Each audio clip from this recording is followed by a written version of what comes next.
प्रिय भक्तों, जय श्री राम। आज हम सुनाएंगे गीता प्रेस गोरखपुर कल्याण से भक्तों की सच्ची कथाओं में से भक्तमती बिछड़ी बाई की कथा। भक्तों, ये बिल्कुल सत्य कथाएं हैं और जिस समय भक्त हुए हैं वो उनके जीवन के अनुभव की सच्ची कथा हैं। इन्हें आप अपने घर में या बच्चों को जरूर सुनवाइए ताकि उनके संस्कार और अच्छे आएँ और आपको भी भगवान की भक्ति मिले। आगरा के गृहस्थ वैश्य दयाल दास की पुत्री बिष्णी में भगवान श्री कृष्ण और उनके वृंदावन के लिए अपने बचपन से भी प्राणों से भी अधिक प्यार भरा पड़ा। बिष्णी के बचपन के जीवन पर से ये कोई नहीं जान सका था कि ये इतनी बड़ी भगवान की भक्त निकलेगी। इतना ही नहीं, बिष्णी सुशीला, सहृदया, भजन परायणा और पिता माता की आज्ञाकारिणी थी। उस समय मुगल कुराजी का समय और आगरे का निवास। अतः पिता ने दयाल दास ने छोटी अवस्था में बिष्णी का विवाह एक बहुत ही संपन्न घर में कर दिया था।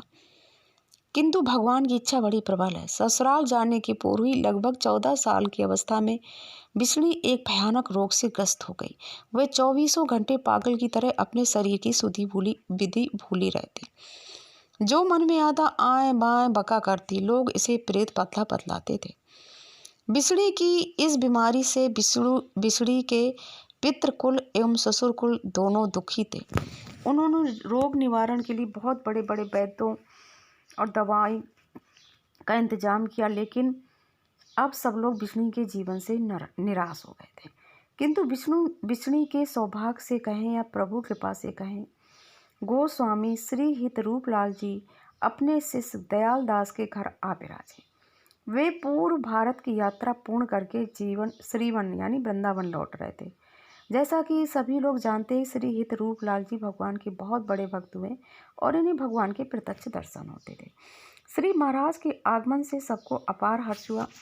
बिष्णी के पिताजी तो पूर्ण आशा हो गई कि अब मेरी पुत्री बिल्कुल ठीक हो जाएगी, और ईश्वर की कृपा से हुआ भी ऐसा ही। श्री महाराज से मंत्र का श्रवण करते ही बिष्णी की बीमारी जाने का भाग गई और वह पूर्ण रूप से भली चंगी हो गई। बिष्णी शरीर से तो चंगी हो गई, किंतु उसके मन पर एक दूसरा पवित्र पेत्र सवार हो गया जो जीवन भर उसके प्राणों से चिपटा रहा, और उसने बिष्णी को वास्तव में बिष्णी बना दिया।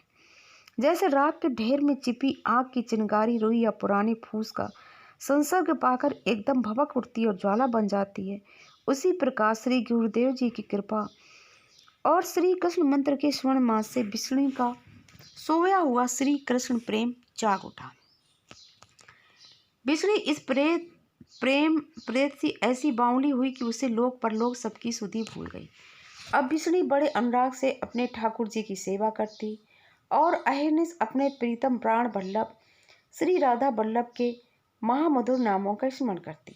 यहाँ तक कि उसने माता पिता, ताऊ, चाचा और सखी सहेलियों से भी मिलना जुलना बंद कर दिया। वह स्वाभाविक रूप से सब ओर से उपराम हो गई। कहने का मतलब उसने सब ओर से अपना मन खींच करके भगवान में लगा दिया। अभी तक अपने प्रिय शिष्य दयाल दास के प्रेम बंधन में बंधे श्री रूपलाल जी महाराज आगरे में उन्हीं के घर विराजे रहे थे। अब कई दिनों के पश्चात उन्होंने श्रीवन जाने की इच्छा प्रकट की। महाराज के श्री वृंदावन प्रस्थान की बात सुनकर उनके वियोग दुख की कल्पना से सभी लोग व्याकुल हो गए। अब श्री बिष्णी भी बहुत व्याकुल हो गई। उसके हृदय में भी मन हिरोड़े लेने लगा कि अब मैं भी जाऊंगी वृंदावन। अब बिष्णी को घर शमशान की तरह दिखने लगा। वह किसी तरह श्री गुरुदेव जी के साथ श्रीवन जाना चाहती थी। इससे यहाँ की सारी वस्तुएं तुच्छ दिखने लगी। बिष्णी ने निश्चय कर लिया कि इस लोक और लोक की सुखों का पूर्ण रूप परित्याग किए बिना श्री निवावन का निस्थान मिलना मुश्किल है। तो उन्होंने क्या किया, अपने पिता से अपना निश्चय सुनाती हुई कहा कि पिताजी, मैं भी गुरुजी के साथ श्री वृंदावन जाने की चाहती हूँ, आप मुझे आज्ञा दें। किंतु पिता ने यह बहाना बना दिया कि बेटी, अब तो मेरा तेरे पर कोई अधिकार नहीं रहा, क्योंकि मैंने तेरा विवाह कर दिया है। अब तुम्हारा विवाह हो चुका है तो तुम्हारा ऊपर दूसरे का अधिकार है। अब इस बात की आज्ञा तो तुम्हारे घर वाले यानी ससुराल वाले दे सकते हैं। पिताजी की बात से बिष्णी समझ गई कि उनकी इच्छा मुझे श्रीवन जाने की आज्ञा देने की नहीं है। अब विष्णु के ये सारे संबंध, क्या माता, क्या पिता, क्या भाई, सब प्रत्यक्ष बंधन दिखने लगे। अब विष्णु चुपके चुपके श्री बन जाने की तैयारियां करने लगी। वृंदावन की मधुर स्मृति ने उसे गृहिणी बना दिया। वह हा वृंदावन कहती फूट फूट कर रोने लगी। उसका रोना सुनकर बहुत से लोग इकट्ठे हो गए। बिछड़ी के वृंदावन प्रेम और कातर रोदन से माता पिता ही क्या, पूरा पड़ोसियों का हृदय भी पिघल गया। अब किसी के चित्त में ये बात न रह गई कि श्री विष्णु बनना चाहे। श्री विष्णु वृंदावन जाए या न जाए, इस गंभीर समस्या का कोई सुनिश्चित हल नहीं हो पा रहा था। प्रातःकाल श्री महाराज श्रीवन जाने को तत्पर हैं, किंतु उससे पहले विष्णु तैयार बैठी है, भले कोई आज्ञा न दे। सब लोग समझा बुझाकर विष्णु को श्री महाराज के निकट ले आए। तब उन्होंने कई प्रसंग निकालकर विष्णु के लिए उचित कर्तव्य की आज्ञा मांगी। अब श्री महाराज जी क्या बोले, उन्होंने कहा कि भाई मैं क्या निर्णय दूं, विष्णु के लिए उचित आज्ञा तो श्री ठाकुर जी ही देंगे। महाराज के शासन से सबको एक तरह की शांति का अनुभव हुआ। प्रेम की लीला बड़ी विचित्र है। प्रातःकाल होने वाले प्रस्थान ने सायंकाल दिन का तीसरा पैर प्राप्त कर लिया, क्योंकि उसमें विष्णु के पागलपन ने बड़ा साथ दिया। फलता श्री महाराज से सब लोगों ने प्रार्थना की कि आप रुक जाएं, फिर वो रुक गए। इधर जब विष्णु के ससुर ने सुना कि हमारी पुत्रवधि पूर्ण रूप से स्वस्थ हो गई, तो उन्होंने सोचा चलो अब विदा करा लें। किंतु यहाँ विष्णु तो अपनी दूसरी ससुराल प्रीतम के देश में जाने को तैयार बैठी थी।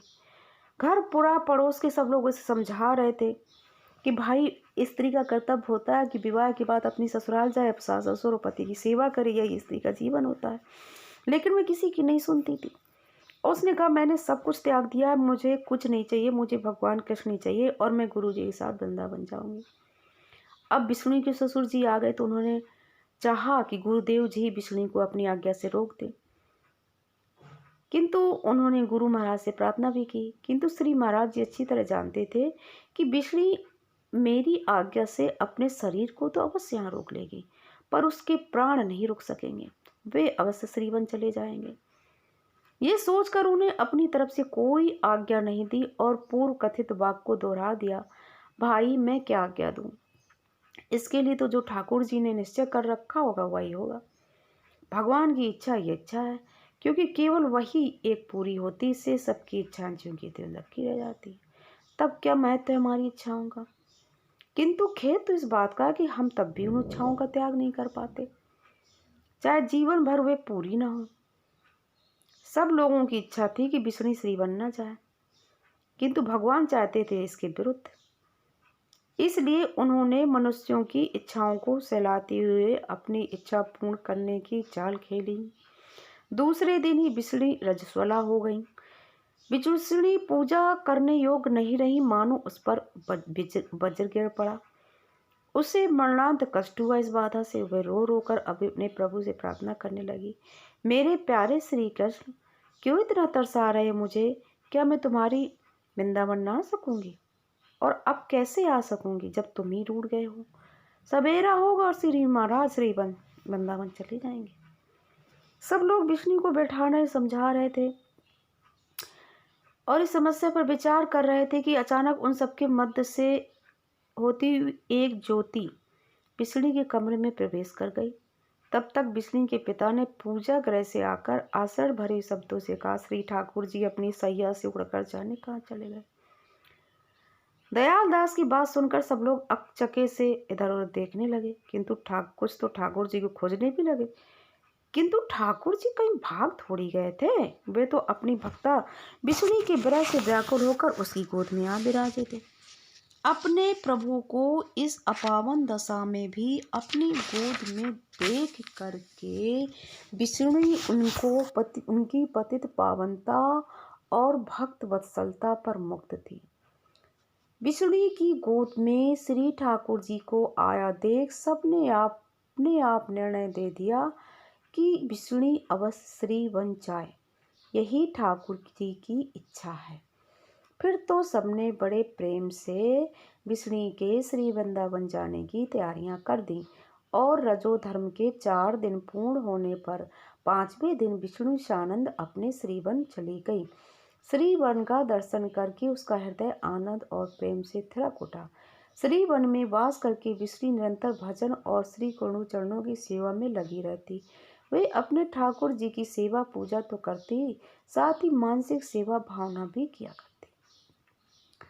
एक बार विष्णु ने मानसिक सेवा में अपने ठाकुर जी को मिश्री का भोग रखा और मानसिक रूप से प्रसाद भी लिया, जो उनके मुख में प्रत्यक्ष प्रकट हो गया।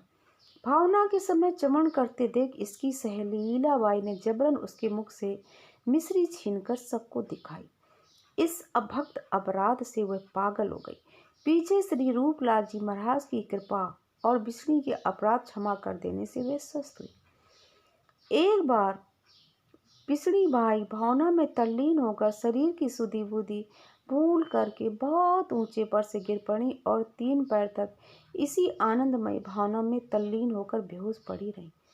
इसके पश्चात प्रकृति हुई। इस प्रकार प्रभु प्रेम में विमुक्त रहते हुए श्री विष्णुबाई ने श्री वृंदावन में 17 वर्ष निवास किया और इसके पश्चात संवत 1785 विक्रम में वे नित्य निकुंज में यानी कि भगवान की लीला धाम में प्रवेश कर गई। भक्तों, ये बहुत सच्ची कथा है। भगवान होते हैं और हमें दर्शन भी देते हैं। बोले जय श्री राधे कृष्णा, जय श्री श्याम।